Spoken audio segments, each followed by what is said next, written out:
Wow, guys, Trump's press secretary destroys Caitlin Collins after she repeatedly asks the same question. You guys gotta check this video out. Before that, I need you guys hit the subscribe button if you're new to the channel so you don't miss none of the latest videos I post. Let's get right to it. Nature is the argument because the reason that the AP was barred, which they said was because they're not using the phrase Gulf of America, they're using Gulf of Mexico in line with their standards.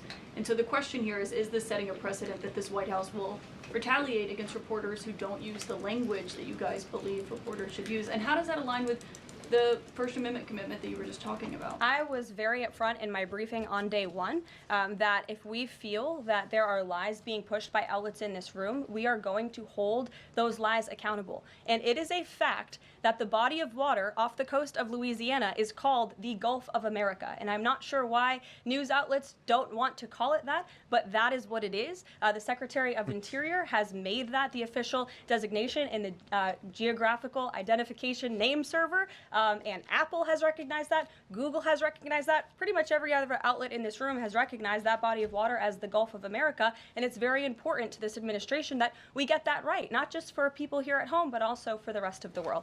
Caitlin. Thanks, Caroline. I don't know why Caitlin Collins thinks she's so entitled just because she comes from CNN. Frogmouth always wants to open her mouth and think her question is above everyone else's in that room.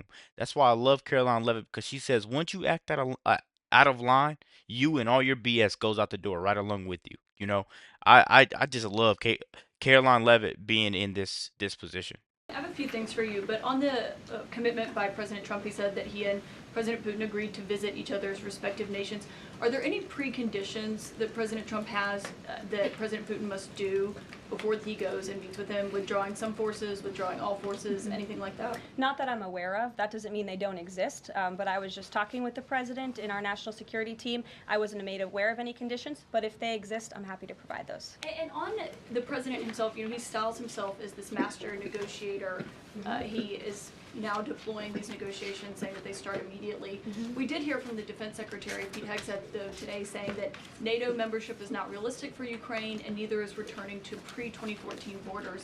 Aren't they giving away bargaining chips before these negotiations have even started? Again, I haven't talked to the president about Ukraine's NATO membership, and he appointed several individuals to negotiate on his behalf. He's directly involved in these negotiations as well, and I'm sure if you ask him that question in the near future when you're able to, he'll give you an answer. I just don't want to get ahead of him on it. And final thing for you, which White House official made the decision to bar the AP reporter from the Oval Office and the diplomatic reception room last night? Well, first of all, let me just set the record straight.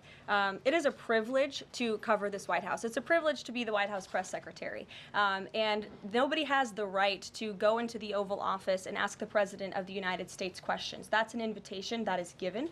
And there are hundreds of outlets on this campus, many of you in this room who don't have the privilege of being part of that pool every single day and getting to ask the President questions. We reserve the right to decide who gets to go into the Oval Office, and you all have credentials to be here, including the Associated Press, who is in this briefing room today. But isn't it retaliatory in nature is the argument because the reason that the AP was barred, which they said was because they're not using the phrase Gulf of America, they're using Gulf of Mexico in line with their standards.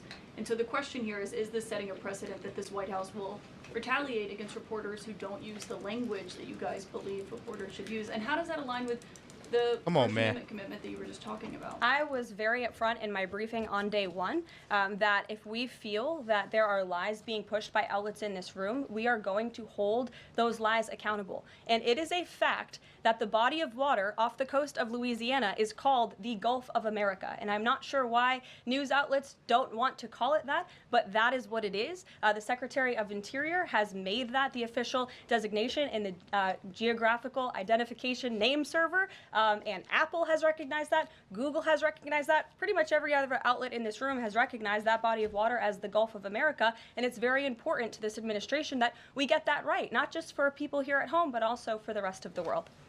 I could tell you guys right now, Caroline Levitt is getting pretty mad at Caitlin Collins. She keeps opening her mouth, asking the same exact question. You know, you could pull. I pulled my phone out earlier, and I saw the Gulf of America down there. Why does she get this chance to ask question after question after question? Who does she think she is? You know, she's the female version of what's the guy's name? Jim Acosta. You know, these people are so biased.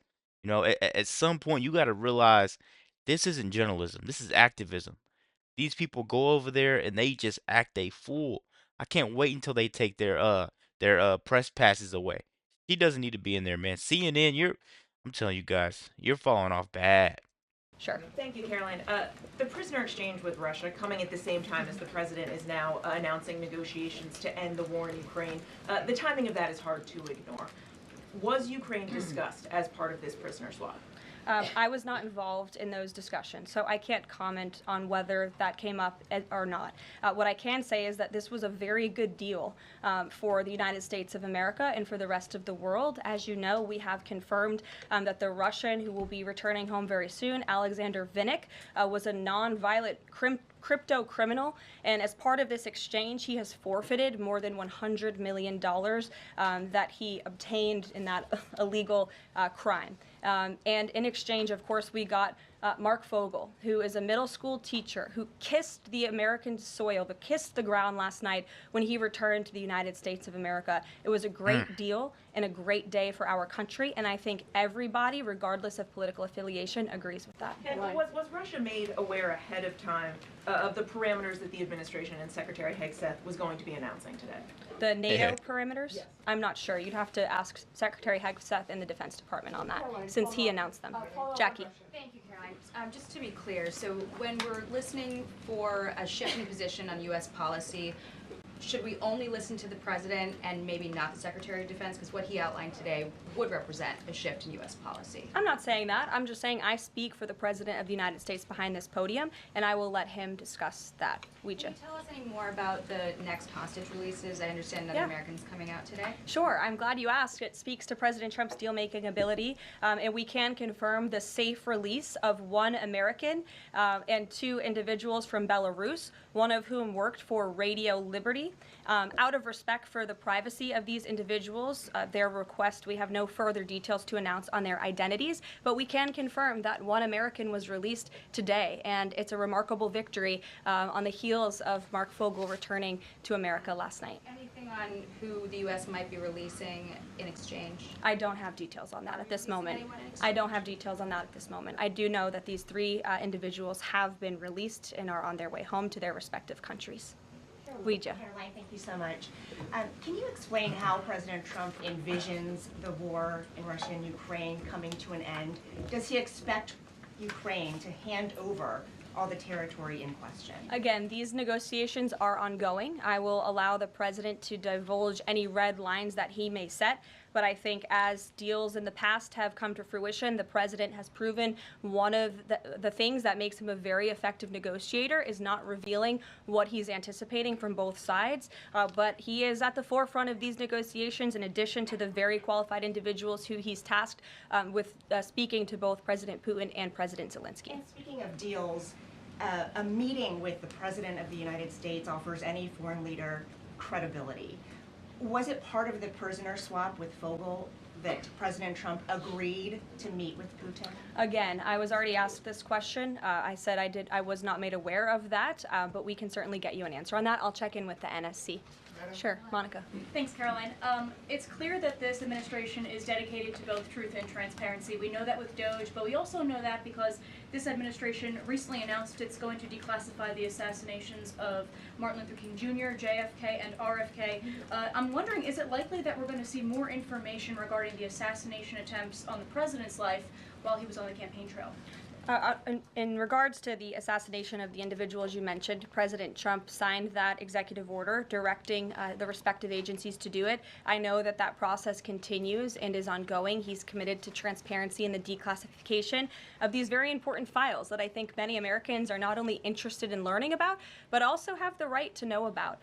As for the two heinous assassination attempts on the president's life, he's spoken to this publicly. I've spoken to him about it privately, and as he said publicly to all of you, he feels he has a right to know about further information about the individuals who tried to kill him, tried to take his life. And so, if and when we get that information, I'll leave it up to the president to decide whether or not he would like to reveal it. But I believe in the effort of transparency that we've seen consistently from this president, he certainly will. Guys, I'll end the video out by saying this. It looks like Jim Acosta has transitioned.